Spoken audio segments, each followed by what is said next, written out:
agora. Está conosco o Dr. Alberto Luiz Soulo, advogado especialista em direito eleitoral, gentilmente visitando os estúdios da Jovem Pan. Tudo bem, doutor? Como vai? Boa tarde, Thiago. É um prazer estar novamente aqui nos microfones da Jovem Pan e participar dessa bancada. Eu sou fã de todo mundo, sou fã do Joseval, sou fã do Felipe, da Denise, professor Vila, com as suas opiniões contundentes, né? Às vezes eu não concordo com 100%, mas 99,9% eu concordo.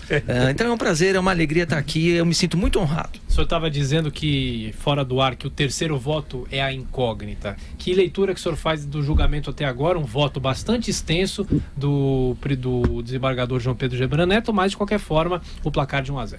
O comentário no mundo jurídico, né, e aí a especulação pura, é que esse terceiro voto realmente é uma incógnita e os dois primeiros, as apostas eram pela condenação, como acabou sendo esse primeiro voto. Agora, um voto de 430 páginas, justamente para espancar qualquer dúvida. Eu estava ouvindo a Vera falar, eu me sinto muito orgulhoso, quer dizer, a gente está vendo a justiça funcionando. Quer dizer, um voto de 430 páginas é para tirar qualquer dúvida de injustiça, de perseguição, de julgamento político, quer dizer, 430 páginas para concluir por isso que os réus são culpados ou que existe culpa neste primeiro voto. Quer dizer, então eu fico orgulhoso enquanto operador do direito por ver que a justiça mais uma vez está funcionando. É lógico que tem a torcida a favor, a torcida contra, mas a justiça está funcionando e a justiça tem que funcionar. A gente vai analisar em algum momento, falar da lei da ficha limpa, e eu só quero pontuar aqui que quem sancionou, e aí o professor Vila vai me ajudar, o que significa o verbo sancionar, né? Quem sancionou a lei da ficha limpa foi o então presidente Lula. Então ele não pode reclamar agora que a lei vai ser aplicada contra ele, pô. Né? E aí, aplica-se a lei contra ele no caso de uma condenação, vamos dizer que nós não sabemos ainda, se for pro 3-0 e tal, depois de resolver a questão, nesse caso dos embargos declaratórios e tal, a lei serve para o Lula também ou não? Pois é, com certeza, né? Ele inclusive sancionou, portanto concordou com a lei, e a lei fala, artigo 1º, inciso 1, letra I. Esse aí a gente decorou hoje. Diz lá, o sujeito foi condenado por processo criminal, e aí são 10 itens de crimes, né? Do 1 ao 10. Um deles é corrupção passiva, lavagem de dinheiro, tá lá, que é exatamente o caso. Fica inelegível por 8 anos a partir da condenação. Então dá pra gente falar, professor Vila, Tiago, Joseval, Denise, Felipe, que a partir de hoje, se a condenação for por 3-0, um já tem, a partir de hoje o Lula está inelegível. O problema é, quem aplica a inelegibilidade é a Justiça Eleitoral. No acórdão do TRF não vai estar escrito lá, o Lula está inelegível a partir de hoje, como na sentença do Sérgio Moro não estava escrito, o Lula fica inelegível. Não, quem decide, quem aplica a lei da ficha limpa é a Justiça Eleitoral em agosto, Joseval. E é necessário, portanto, que a Justiça Eleitoral se manifeste para que se aplique o princípio. A lei fala, né? A lei eleitoral diz, nós estamos em 2018, ano eleitoral. O prazo para todo mundo pedir registro é 15 de agosto.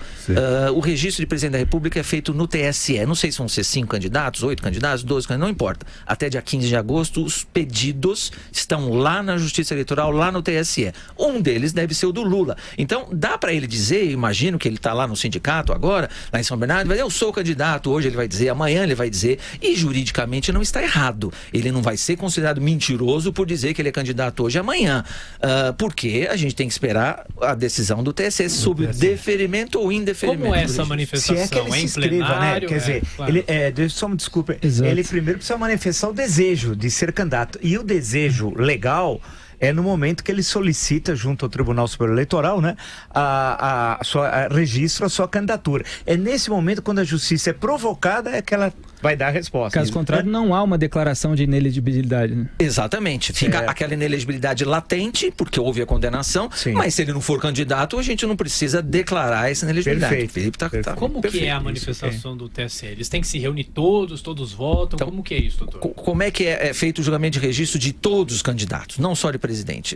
Eles vão apresentar, como falou o professor Vila, esse pedido de registro acompanhado de uma série de documentos. Hoje é tudo pela internet, hoje é tudo digital, antes era físico, hoje é tudo digital.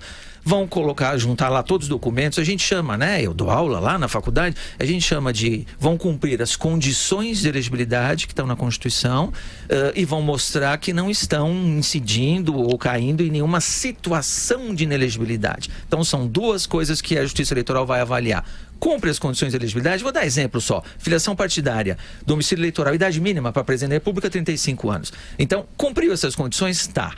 Então, ok, né? Vai ticando lá essas condições. Do outro lado, incide, está enquadrado em alguma situação de inelegibilidade, alguma circunstância de inelegibilidade, e aí a gente tem duas naturezas. Natureza constitucional, que a própria lei fala, parentesco, quem exerce função tem que se desincompatibilizar, isso está na Constituição.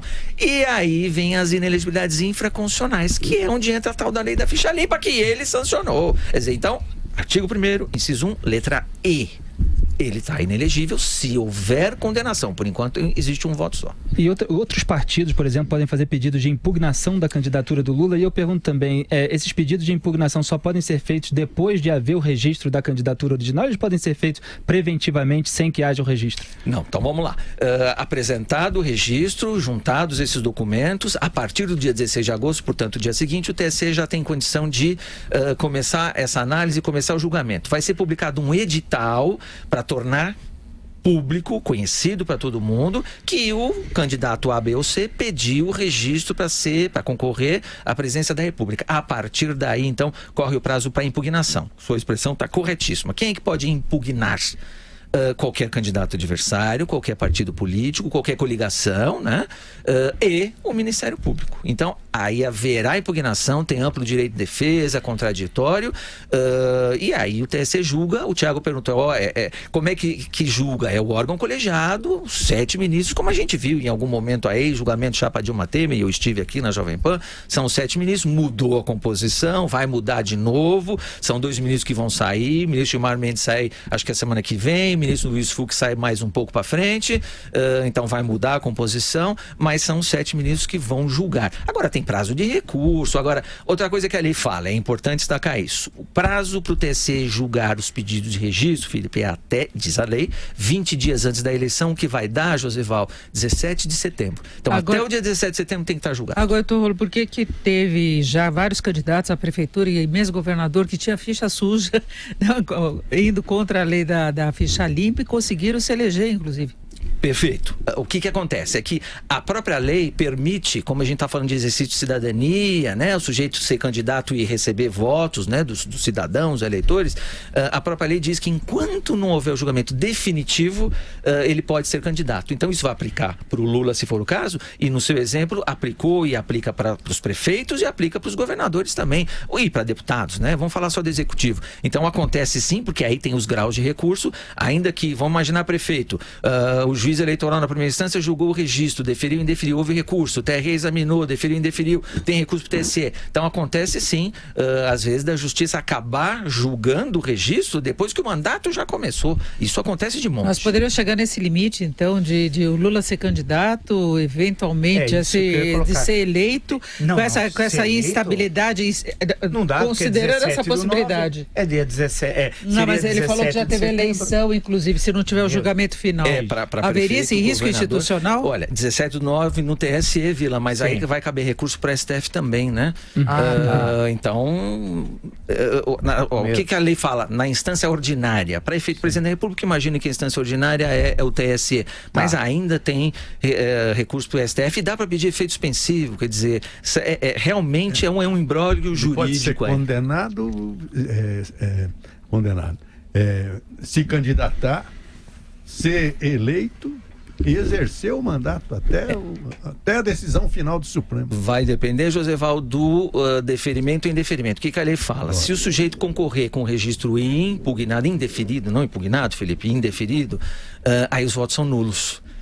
Aí os votos vão aparecer zero, mas ele está lá concorrendo. E aí a lei fala, vai depender, essa contagem desses votos vai depender do deferimento quando acontecer. E aí, Denise, pode acontecer em janeiro, fevereiro, março de 2019, vamos imaginar. Eu estava pensando nessa situação pelo discurso dele de vítima, de perseguição. Talvez ele insistisse num processo como esse, exatamente para, havendo o risco de depois ser impugnada a candidatura dele ou a eleição, nesse caso, na suposição de que isso ocorresse, ele alegar perseguição política. Agora, eu não tenho dúvida, Denise, que Uma vez terminado o julgamento hoje pela condenação, ele está inelegível e o TSE vai reconhecer essa inelegibilidade até o dia 17 de setembro. Se vai ter recurso ou não vai ter recurso é um problema dele, mas com o registro indeferido, o voto dele vai aparecer lá 0. Então, realmente o eleitor, eu não quero aqui causar nenhuma sensação de terror, sei lá o quê, mas um voto em alguém que está com registro indeferido naquela altura do campeonato pode ser um voto perdido.